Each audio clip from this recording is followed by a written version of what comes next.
Good morning, everybody. Welcome to Monday's assembly. I am not in the hall, and neither are you, so we're going to have to be on our best assembly behaviour in our classroom. So sitting up straight, please. Looking at me, showing me respect.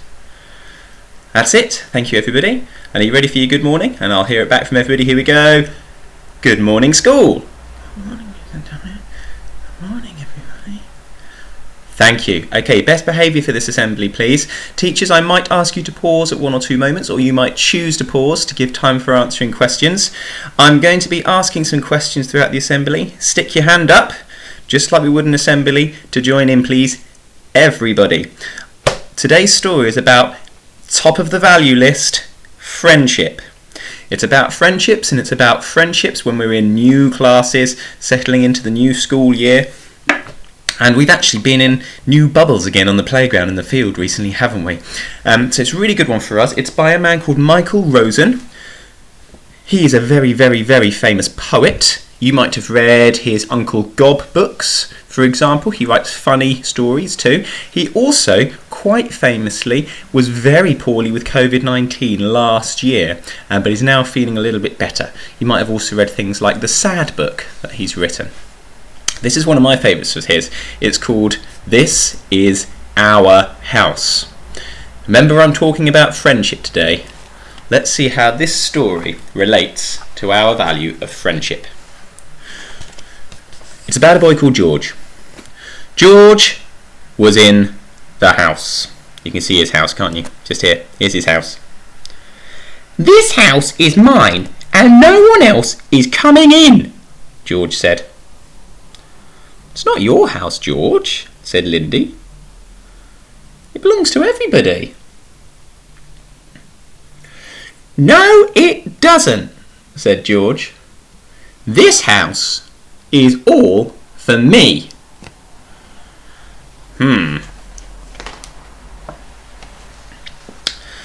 Lindy and Marley went for a walk over to the swings. It's not George's house, is it? Said Lindy. Of course it isn't, said Marley. Lindy and Marley looked through the window. It's not your house, George, and we're coming in. Oh, no, you're not, said George. This house isn't for girls. Sorry, girls. This house isn't for you.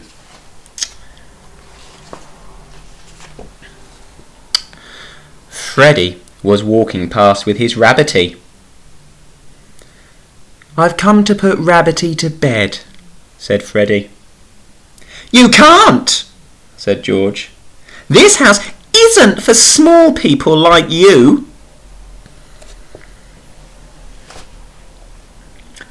No girls in George's house.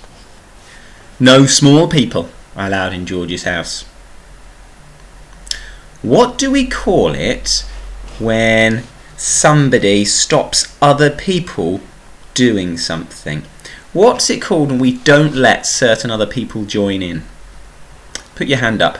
What do we call it when we don't let certain people join in? What's that called? I think the word begins with the prefix X.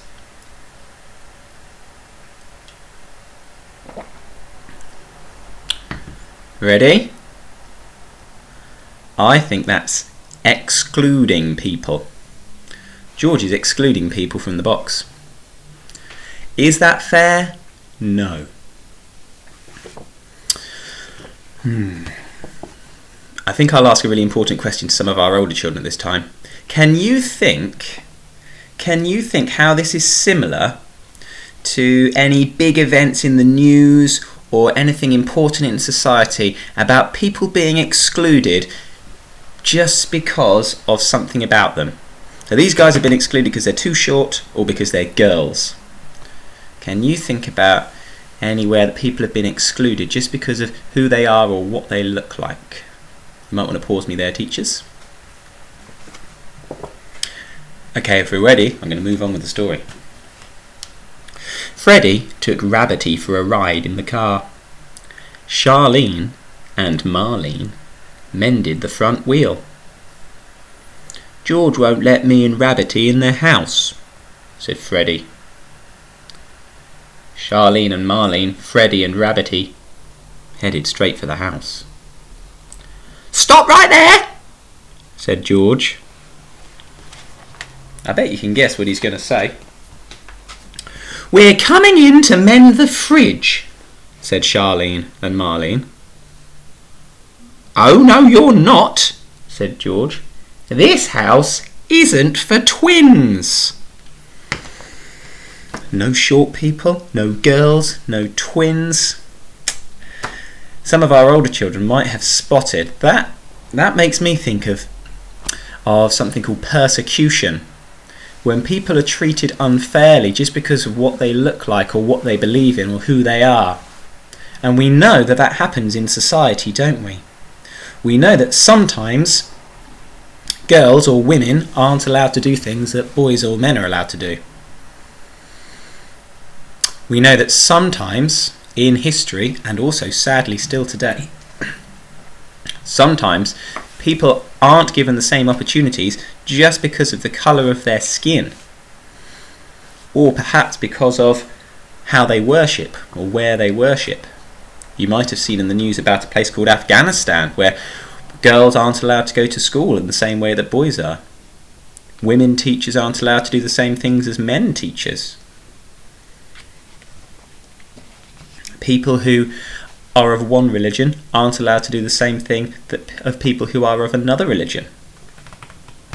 I don't think George is that bad, but it did make me think about those things. Just reflect on yourself for now. When you're playing a game at lunchtime, is it okay for everybody to join in? Because if it's not, your game is not a Brixington game. Your game's not okay. Come back to that in a minute. I want to see if George is going to start letting them in at any point.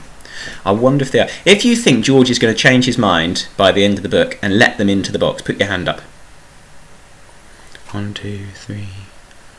Okay, there's about 174 of you. Okay, hands up if you think George is not going to let them in the box at all. He's just going to stay stubborn until the very end. 78, 79, about 80. Okay, let's find out. Luther radioed for help. I like Luther. Look at his awesome radio. It's a yoghurt pot or a tin on a piece of string. Calling Dr. Sophie. Calling Dr. Sophie. Can I help you? Said Sophie. We can't get at the plane, Doctor, said Luther. Leave it to me, said Sophie. Sophie and Luther push. Do you know what I've done? I've missed out a page. Sorry guys, I didn't introduce you to Luther. If this was a real assembly, I'd have to start it again. Let me go back a page. Oh, I see. Luther's jumbo jet landed in the house. He went to fetch it. Where do you think you're going? Said George. Flight 505 has crashed, said Luther. And I'm coming in for the rescue. Fire, fire. Ee-ah. You're not coming in here, said George. He's not letting Luther in either. Now Luther radioed for help. Hey, I like his radio, look. Can I help you? Said Sophie. We can't get at the plane, Doctor, said Luther. Leave it to me, said Sophie. Sophie and Luther pushed past the crowds. Make way for the Doctor, said Luther. We're coming in, said Sophie. Oh, no, you're not, said George. This house isn't for people with glasses. I wonder if you are thinking of the word discriminate. Discriminate is when you don't let people do something because of a particular reason, like they've got glasses, or their hair is longer than yours, or they've got blue eyes, or they wear shoes that you don't like. That's discriminating. If you don't let people play in your games just because of something, that's discriminating. That's against our Brixington value of friendship. It's also against our British values. What makes us British? It's not okay to discriminate. Everybody has the opportunity to play. Rashida had a plan. I'm going to tunnel in. She poked her head under the house. Go away, said George. "This is my house." Well, this is my tunnel, said Rashida. "Well, tunnel's somewhere else," said George. "This house isn't for people who like tunnels." Come on, George. He's even discriminating against people who don't like tunnels. He's not being very tolerant. He's not tolerating other people. Tolerant means being patient of other people and letting them do things too. Okay, quick pause now. What would you do if you were one of the children who wants to play with the box? What would you do next? And then we'll find out what happens at the end. Okay, pause me there. What would you do to try and help?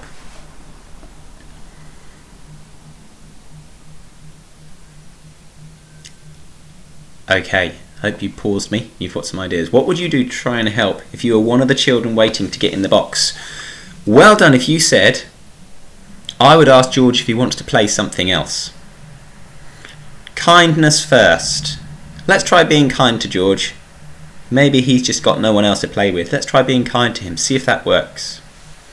Well done if you said, "I will tell a teacher." It's not okay to leave people out of a game. It's especially not okay to leave people out because of what they look like or what they think or who they are. George is doing something unacceptable.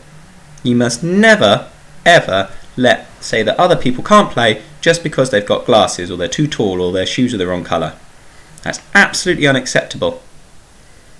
You won't grow up into lovely citizens of Brixington style if you follow what George is doing here. So well done if you said either of those things. If you said you talk to all your friends and try and get your friends to come up with a plan, that's quite a good idea too. But I'd be telling a teacher at this stage. I think I'd be asking George if he wants to play something else, but I'd certainly be telling a teacher too. Let's see if that's what happened. It was getting quite noisy around the house now, and hot, and George wanted to go to the toilet. "I'm going to leave my house now," said George, "and no one can go in it when I'm gone." George went to the toilet. Well, as you know, if you've got a toy or a game or something, if you need to lose it for the loo, bad luck. It's fair game. Lindy, Marley, Freddie, Rabbity, Marlene, Charlene, Luther, Sophie and Rashida went straight into the house. George came back. There was no room for George. No room for George. Oh, next big question. Now they've got the house, and this little boy who's been leaving them all out because they've got glasses, or they've got twins, or they're a girl, or they like tunnels. What should they do? Okay, what should they do for George now? Do you think, A, they should leave George out because that'll teach him a lesson? Let's teach him a lesson, let's leave him out too.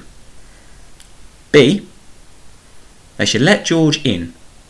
Let's teach him a different lesson. Let's teach him a lesson about including people. What are you going to go for? A, leave him out. B, let him in. Ready? Hands up if you think A, leave him out, teach him a lesson.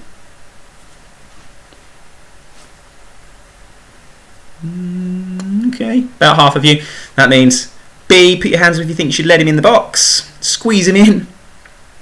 Yep, that's about half of you too. Interesting. This house isn't for people with red hair, said Charlene. I told you, didn't I, how bad discriminating against people is, leaving people out just because of what they look like. Because George has done it, now Charlene's doing it. Because George is being a bad citizen, Charlene's now being a bad citizen. Because he's not showing his school values, Charlene's copied the bad behaviour. She's not showing them now. Oh, if I was the teacher of this school, I'd be pulling my hair out. Oh no! George began to shout. George began to cry. George began to stamp his feet and kick the wall. You can guess how George is feeling. Then he stopped. This house is for people with red hair, said George. And for girls. And small people. And twins. And people who wear glasses. And people who like tunnels. Because, shouted Lindy, Marley, Freddie, Marlene, Charlene and Luther, Sophie and Rashida, this house is for everyone.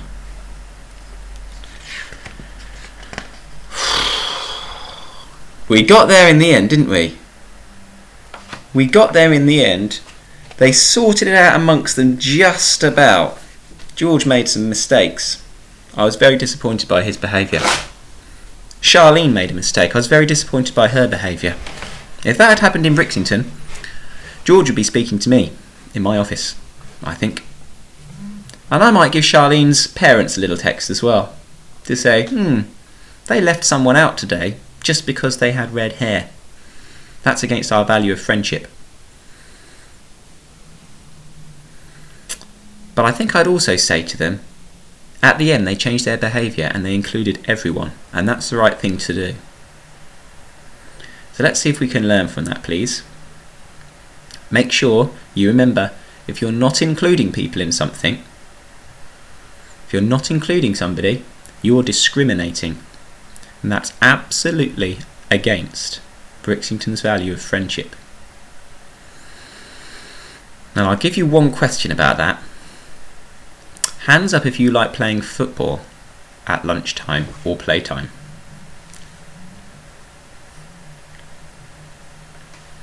Okay, now just put a tiny finger up, just a little subtle finger that people might not see, if you ever feel like, I can't play football because the boys won't let me play. Does anyone ever feel like that? Are our games of football at school inclusive? Do they make the girls want to play as much as the boys? Or do you have to be a really good footballer to join in? I don't know, but I know what I want the answer to be. There's one for you to think about, please. We're going to end assembly today with a short prayer. Remember, at the end of a short prayer, you can join in by saying Amen. Don't do big wind-up Amens unless we're in Simon or Bradley's assembly. Just a normal Amen, please. If you don't want to join in the prayer, you must sit silently, just with your head down, reflecting to yourself on what I'm saying, please. Everybody showing respect. Here we go. Please help us to remember the importance of including people, to remember that our lives are the most positive and full when they involve everyone. Remember that everyone in our school deserves happy, fun playtimes. And remind us to watch out for people who might have been excluded. And remember, we must always tell a teacher if anybody is left out or discriminated against because of what they look like, how they feel, or who they are. Amen. Thank you for listening to me today, everybody. Have a really positive Monday. Look forward to seeing you all out there on the playground at break time and lunchtime, being very inclusive.